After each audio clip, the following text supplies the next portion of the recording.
Hello, friends. Thank you for your time.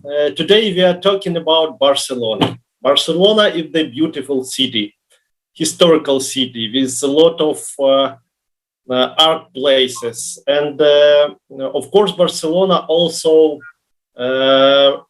is for me, icon of smart city. Yeah, I visited Barcelona about 7 times. Yeah, and all of time I was impressed that I saw in Barcelona. And today we have a meeting with Michael Donaldson.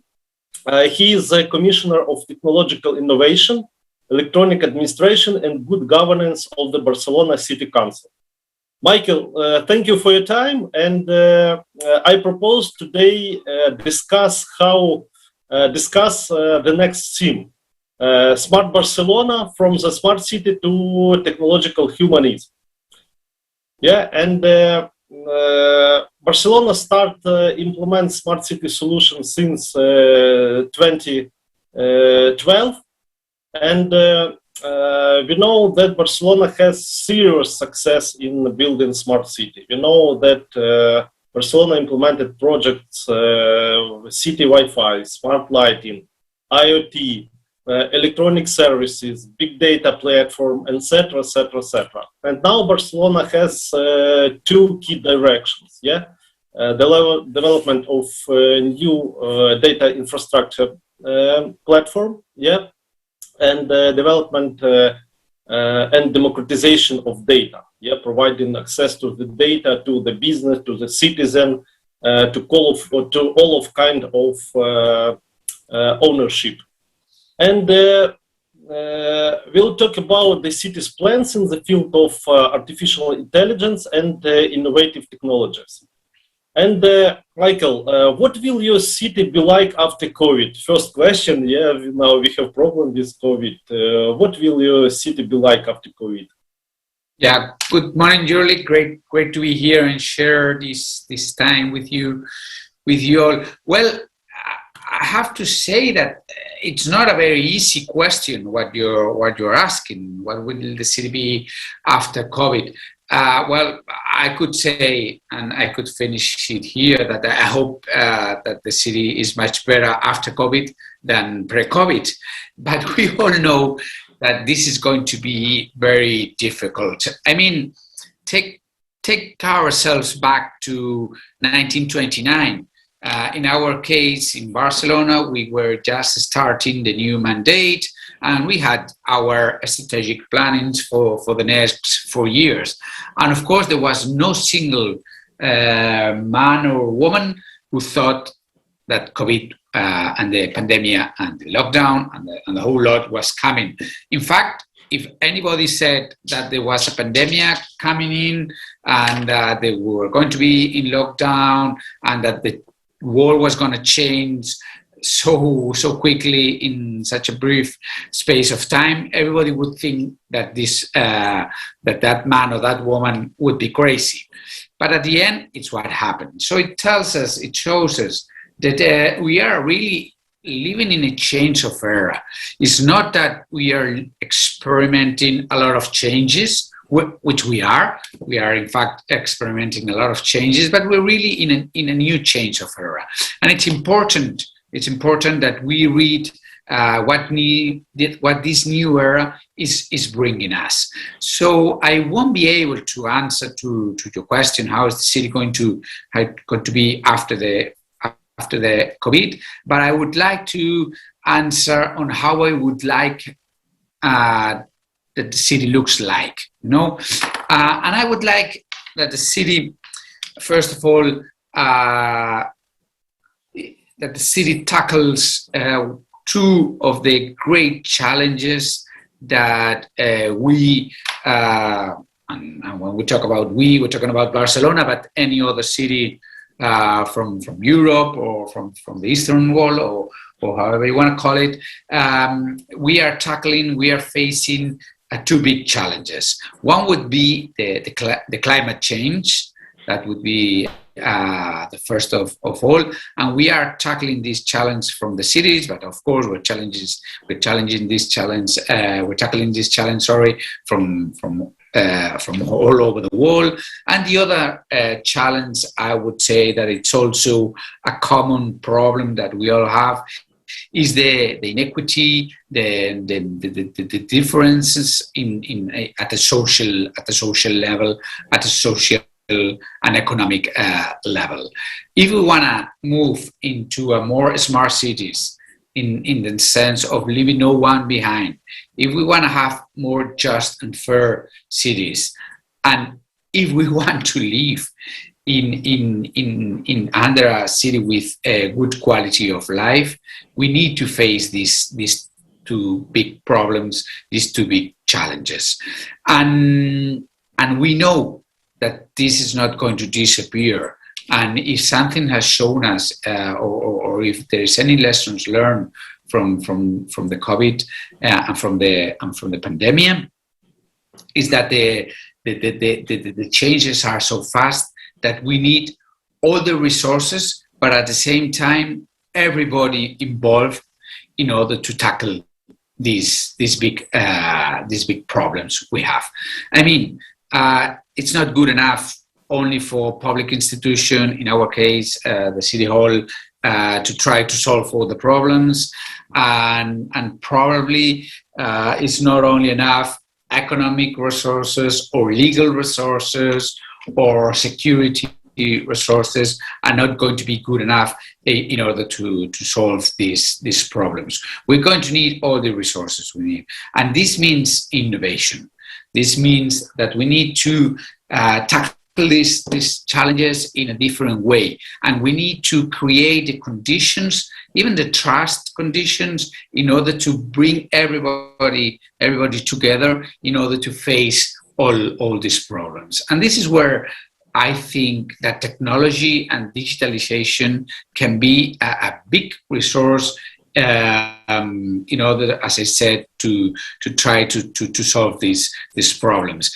We know now that in the last 20 years, so that's only the beginning of this 21st century, we've lived as many of technological and digital disruptions, as many technological disruptions and transformation, as many as in the whole history of humanity. So, I mean, we need to introduce all this technology. We need to introduce the emerging technologies such as 5G or AI in order to face different and new problems. So I'd say, in order to answer this question, is that when we think about Barcelona in terms of future or of an after COVID time, we're thinking about what we call humanizing technology, which is basically putting technology at the service of people's need. Okay, thank you. Innovation, art, and quality of life have always been a weapon, for attracting tourists and professionals. Are there new initiatives in these sectors? Do you have? Yeah, it's a good question, because we were talking about changes and the pre-COVID and after COVID. And if there is something that we've discovered in Barcelona, is that we've struggled because of the lack of tourism. Barcelona, as you said, is a Mediterranean city, so there's good guarantee of good weather. We've got a coast, it's a lovely beach and coast. And then we've got a lot of museums and art going on. So yeah, we had a lot of the incomes, economic incomes, came from tourism. And if there's something that has disappeared during COVID, during 2020, it's precisely tourism. So in that sense, we have suffered a little bit because there's a lot of shops and a lot of restaurants and a lot of hotels that had to close due to the situation. So what's the lesson learned from here? Well, basically is that we gotta diversified our economy. I mean, we are still going to be strong, and we want to be strong, and we want to welcome everybody to come to Barcelona. So tourism is going to be welcome now more than ever, but we need to diversify our economy, and we need to bring new attractives to our city in order to build a more safer, a more just, a more fair cities. In that sense, and I think we can talk about afterwards, we are deploying an urban plan that introduces what we call the super blocks, which is basically, it's not really like this, but it's basically simplifying the question. It's taking the cars out of the street so we can walk on the street, so we can have theater, we can have music, we can have the terrace. So it's a place more for citizens rather than the cars. We've got the public transport, we've got the subways, we've got we've got bicycle lanes. So we basically want to recover our streets. The thing is that we prefer to be on the streets rather than be in our houses, and especially after the lockdown, especially after the pandemic, we are like crazy going out to a terrace, to a restaurant, to walk on the streets, to listen to music, to have. So this is one of the bets of Barcelona, and that's trying to tackle, as we said, the sustainability problem we have before. And the other one, and another example would be what we're trying to have the Hermitage Museum. Well, one of the subsites, Hermitage Museum here, but not only that, but trying to bring other kind of uses, such as opera or experimental opera or experimental art, just beside this Hermitage subsite venue in Barcelona. So it's about intersection of different disciplines. It's trying to bring different perspectives, different roles that brings us innovation. And at the end of the day, what it also brings us is diversity. It brings diversification to our economy, which is one of the goals I was talking before when we were talking about tourism. Mm. Two concrete events have placed Barcelona in one of the top places in the world ranking. These are the 1992 Olympic Games, as we know, and the Mobile World Congress. What other events do you think fit the profile of the city? And unfortunately, in past year, I passed Barcelona Worldwide Smart City Congress, because past 5 years, I visited this event every year, and very nice event with different interest discussion, with networking, with exhibition place, and it was a place where we exchanged of our experience, where we received a lot of friends, and in our smart city community. And what other events do you think set the profile of the city in future? Yeah. As you said, the Olympic Games was a really an incredible milestone for our city, because having been hosting the Olympic Games was not only being part of the story of the history of sport, but also because it allowed us to change the shape of the city. We opened ourselves to the sea. We opened the coast. We were able to go down to the beach. So it was not only the Olympics during those 15 glorious and golden days, but also the opportunity to, as I said, to reshape our cities. The same thing has happened with the Mobile World Congress. It's a great opportunity to have more than 100,000 people working in this mobile industry, because it allows us to do a lot of other technological things with the excuse of the mobile.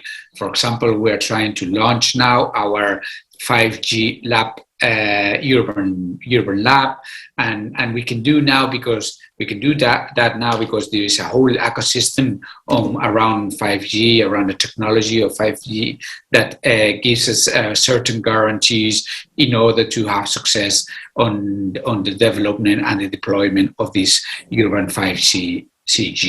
But of course, yeah, there are other events, as you well marked, the Smart City Congress. It's very important for us because, as you said, whenever you come here, you can learn from a lot of experience.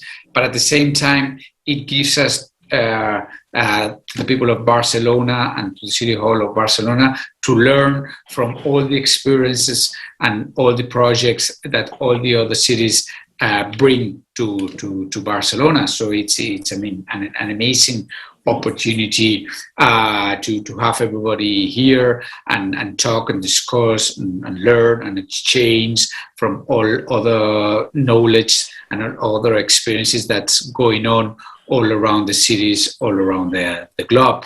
And then, of course, there's a lot of events going on sports. We're talking about the Olympics. We've got all the infrastructure to hold big events. Having the Barca team here, it's also a great attractive in terms of sports and in terms of being well known as a city. We've got a lot of cultural events as well. Due to the good weather, we can do a lot of events. As I said, there's the Primavera Sound that's been postponed, but we've got other big venues and events that can hold more than 50,000 people together. So we've got the coast, but we've also got the mountains here behind. There's a lot of cycling tradition and running tradition. So yeah, I think there's a lot of attraction going on. And then we might not have very huge museums such as Louvre or such as l'Ermitage or such as El Prado. But on the other side, we've got Gaudí and we've got the modernists and the Family Sacred Church, which brings a lot of attractive. So yeah, I'd say that on this intersection again, no, with technology, Smart City Congress, Mobile Congress, with cultural and musical events and sport venues and events. There's a lot of things going on in Barcelona at the moment. Okay. I know that your city council carries out many actions aimed to add mobility and sustainability. Could you explain the main ones? Yeah, I'd say that the main ones are basically, I'm sure that you in Ukrainian and any other city are working on this. So it's basically introducing electric cars, trying to reduce all the pollution with the traditional cars, if we could say it. We're trying to innovate in public transport as well. We're trying to create this big parking surface at the enter of the city in order to have all the people coming from outside the city and then pick up the transport and avoid the car into the city. But in terms of sustainability and mobility, I would say that the biggest revolution we are carrying now is what I said, I was talking before about the super blocks. So which is basically trying to have a big area of the city, or big areas. There are different super blocks in Barcelona, big areas of Barcelona with several streets and avenues where we cut the roads, where we cut the entrance to the car. Of course, the ambulances or the fire brigade or the neighbors can still go in with their cars there, with the vehicles there. But what we're trying to do is to get the cars out of these superblock areas. So we've got a place, we've got a space where people can walk, where children can play on the streets, where there's a lot of things happen, where even their new business, because people can feel much on a relaxed way in order to not only in order to have lunch or supper or dinner, but also to shop. And we've seen that there's twice of business since we start with the superblock than after a couple of years. So it's not only a way to face sustainability problems and mobility problems, but it's also a way to increase economic activity. And of course, at the end of the day, and which is the most important, and that's the reason why we're doing this, is to increase the quality of life of our citizens. Mm. I have statistics that in Barcelona there are about 14,000 registered Ukrainians. Yeah, and I was impressed. And and it has grown by 5% this year. And what can a smart city like Barcelona offer them so that they can integrate? Yeah, well. First of all, it's great news. Diversity is richness for the city. So the more we are and the more diverse, the better. So we're happy to have the Ukrainian community, and we're happy to have everybody else from around the world. In fact, I think that this in Barcelona right at the moment, there is only 1 out of 4 that has been born in Barcelona. So yeah, it talks about so there's a lot of people that has come from other parts of Spain, other parts of Europe, also all around the world. I'd say that technology helps, and especially when people has just already arrived, helps them in order of having a lot of information quickly and fast.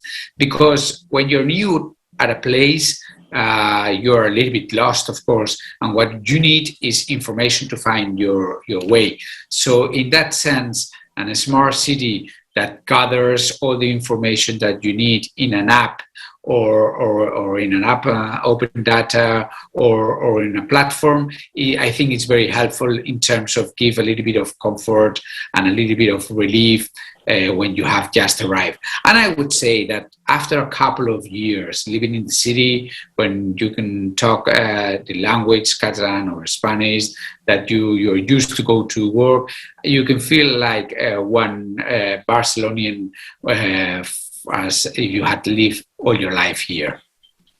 Oh, thank you. Thank you, Michael, for your time. Thank you for interesting discussion. And I hope this year I will visit Barcelona Worldwide Smart City Congress. I hope we can. And I hope I see you personally. Yeah. And thank you for your time. Thank you for interesting discussion.